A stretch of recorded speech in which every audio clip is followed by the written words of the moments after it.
السلام عليكم ورحمة الله.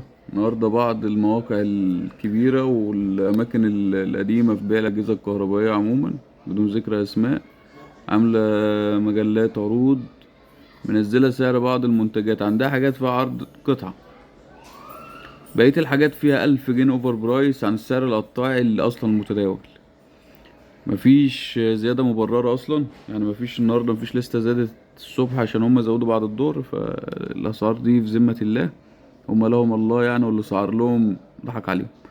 حضرتك المطلوب منك انك تدور كويس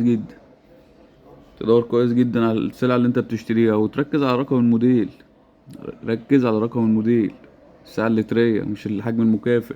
في حصل موقف معايا انا في تلاجة فريش بي 470 سي تي، في حد راح اشترى تلاجة، جه قال لي انا جبتها اللي منك 1000 جنيه، 1000 جنيه، 1600 جنيه.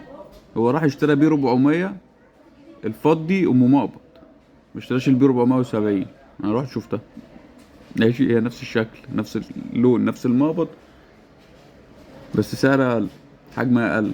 السعر اللترية هنا 369 لتر في البي 400، البي 470 397 لتر. شكرا.